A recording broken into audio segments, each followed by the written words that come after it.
Куба, или как ее еще называют, остров свободы.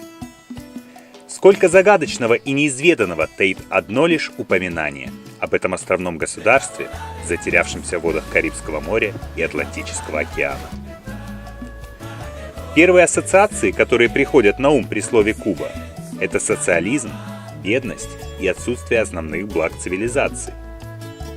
Часто путешественники именно так описывают эту удивительную страну. Но, как оказалось на практике, все отрицательные отзывы о Кубе меркнут на фоне того душевного и разнообразного отдыха, который вам могут предложить здесь. Главное понимать, что, отправляясь в эту страну, ты едешь познавать уникальную культуру, природу и быт местного населения, а не сидеть на балконе отеля, уткнувшись в телефон и листая ленту Инстаграма. На Кубе для этого нет ни времени, ни желания.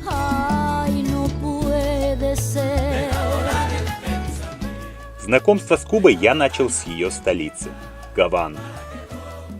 Этот город основали испанские поселенцы в 1519 году, но до их появления здесь жили индейцы. Гавана – один из самых красивых островных столиц мира. Старый центр города до сих пор сохраняет свой самобытный колониальный облик. Здесь немало старинных архитектурных памятников, представляющих большую историческую ценность. Где еще можно увидеть такое сочетание абсолютно несовместимых на первый взгляд явлений? Застывшую эстетику коммунизма в сочетании с архитектурой эпохи испанских колонизаторов. И все это на фоне райской природы тропического острова. Наиболее ярко эта невероятная палитра культур, эпох и стилей проявляется именно в Старой Гаване.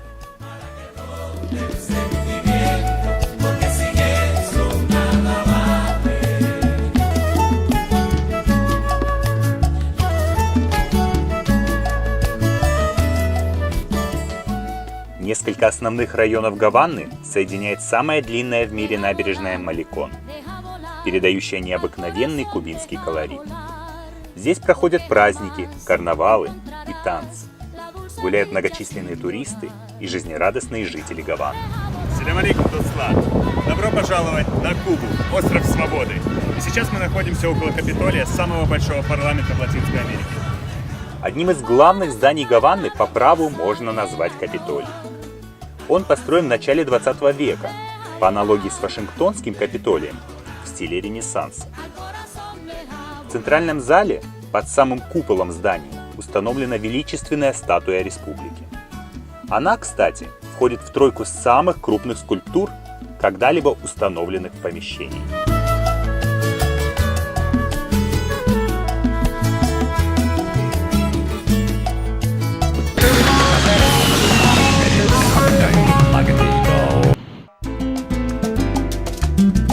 Многие исторические объекты Гаваны внесены в список культурного наследия ЮНЕСКО.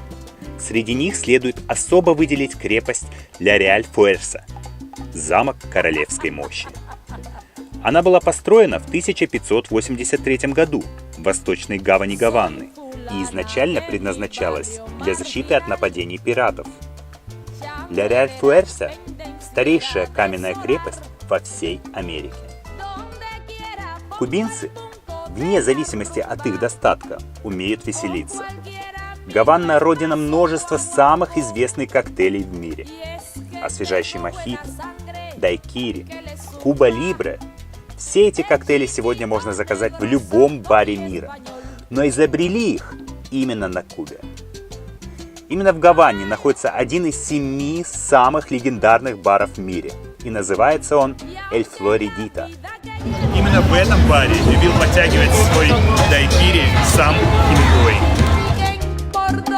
Этот бар, колыбель дайкири, был построен в 1817 году и стал известен благодаря писателю Эрнесту Хемингуэю, который бывал здесь регулярно. В Гаване также можно встретить множество частных ресторанчиков со вкусной едой. Как правило, в своем названии они имеют слово «паладар».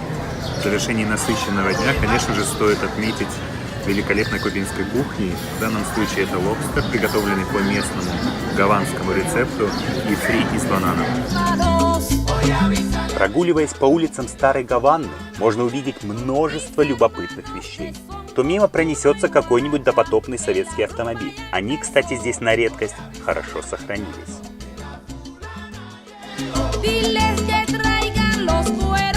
Кубинский автопром поражает своей красотой и старинностью. Правда, такие старинные машины в таком хорошем состоянии, которые на ходу работают и возят людей и дарят счастье.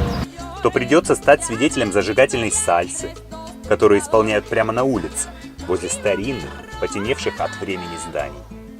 И зрителями при этом будут веселые темнокожие кубинцы с большими сигарами в зубах.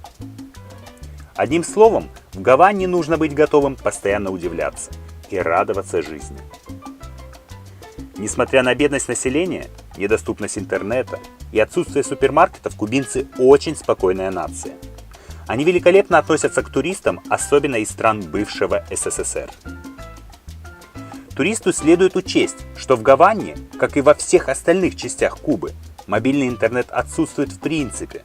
Его даже не встретишь во многих гостиницах. Как правило, Wi-Fi есть лишь в 5 и 4-звездочных гостиницах. Но чтобы им воспользоваться, вам придется купить специальную карту доступа. Цена по всей стране варьируется от 1 до 2 евро за 1 час интернета. Если уж останавливаться в отеле, то лучшим выбором, пожалуй, станет отель Националь де Куба. Он находится в историческом здании, построенном в 1935 году, и может дать фору многим фешенебельным гостиницам Европы. По территории отеля даже проходят экскурсии для туристов. И цена за ночь в стандартном номере здесь, на удивление, демократичная. Отдельно стоит рассказать о местной валюте. На Кубе их даже 2. Песо – неконвертируемая валюта, которой пользуется местное население. Туристы же пользуются другой валютой – куки. И ее можно свободно обменивать на доллары и евро. Но ехать на Кубу, конечно же, лучше с евро. Из-за плохих отношений острова Свободы с Соединенными Штатами Америки при обмене долларов здесь взимается дополнительная комиссия в размере 10% от суммы. Курс обмена на Кубе везде одинаковый, поскольку банковская система находится в руках государства. Также не стоит полагаться на банковские карты. При оплате ими всегда взимается комиссия от 3 до 5%. К тому же карты не везде принимают.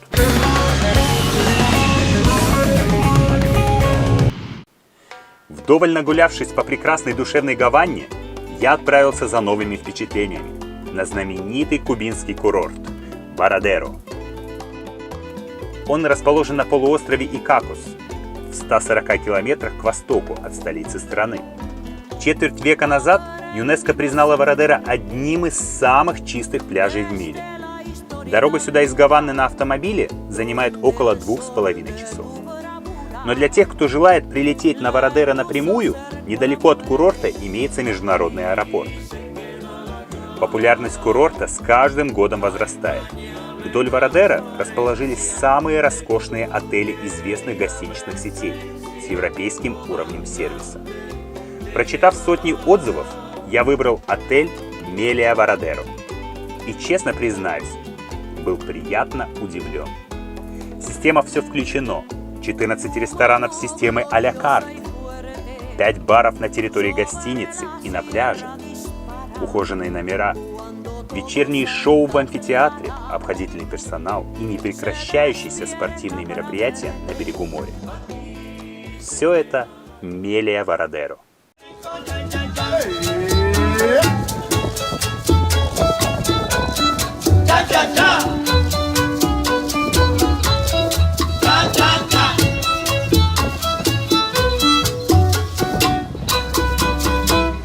Здесь я провел 5 незабываемых дней.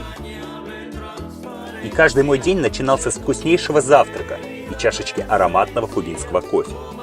Про обеды и ужины излишне даже говорить. От разнообразия блюд здесь буквально разбегаются глаза.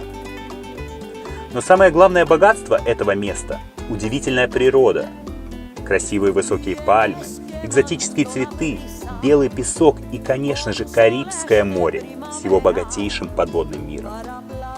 Здесь кристально чистая вода, живописные коралловые рифы и на удивление любопытные рыбки, которые совсем не боятся людей. Подводный мир Карибского моря лучше изучать в маске и в ластах. Кстати, Мелия Вородера предоставляет полчаса бесплатного снорклинга.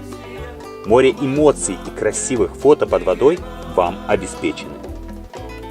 Отдельных слов заслуживают закаты на Вородера.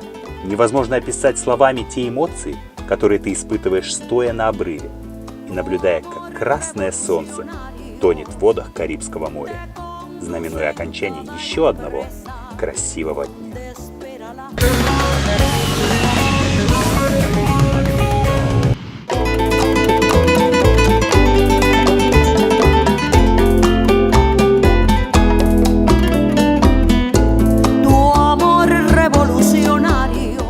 По дороге в Кайо-Коко, лучшие пляжи Кубы, мы заехали в маленький городок Санта-Клара, где установлен один из самых больших монументов, посвященных Че Геваре.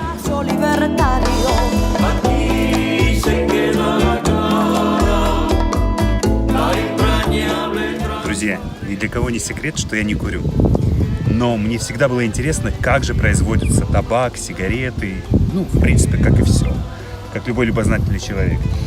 И сейчас я готов с вами поделиться тем, что я увидел. Вот так произрастает табак. Далее мы видим, как его сушат. В домике вдали можно наблюдать, как их уже скручивают в сигары.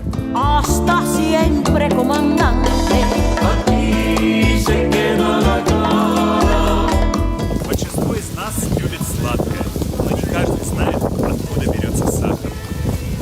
Вы сейчас можете наблюдать, как произрастает сахарный тростник, из которого и получается такой продукт, как сахар. Следующий пункт моего путешествия – курорт Кайо-Коко. Это остров в центральной части Кубы, известный своими гостиницами, работающими по системе «Все включено». Курорт связан с большой землей искусственной дорогой длиной в 27 километров. Я не стал изменять традиции и выбрал отель «Мелия» на острове Кайо-Гильермо. Береговая линия здесь очень похожа на Вородера, но песок здесь еще белее, как мука. Кроме того, на острове множество кокосовых пальм, и когда в отеле устраивают тематические кубинские вечеринки, кокосы для гостей срывают прямо с них. Именно на этом острове у меня было одно из самых роскошных погружений в Карибское море. Красивые экзотические рыбки, морские звезды, кораллы, гигантские раковины – все это здесь можно буквально трогать своими руками. И вода здесь невероятно чистая, словно кристалл. Кайо-Гильермо останется в моей памяти как место, где сбылась моя мечта – еще раз поплавать с дельфинами. Дельфинарий расположен буквально в 5 минутах езды от отеля Мелия Кайо-Гильермо. В состоянии полного спокойствия и душевного равновесия я провел несколько дней в Кайо-Гильермо перед долгой дорогой домой. В конце поездки, оценив все, что было увидено в этой стране, я понял, насколько все-таки она недооценена туристами и каким огромным потенциалом развития она обладает. Безусловно, это одно из тех мест, куда я непременно вернусь снова.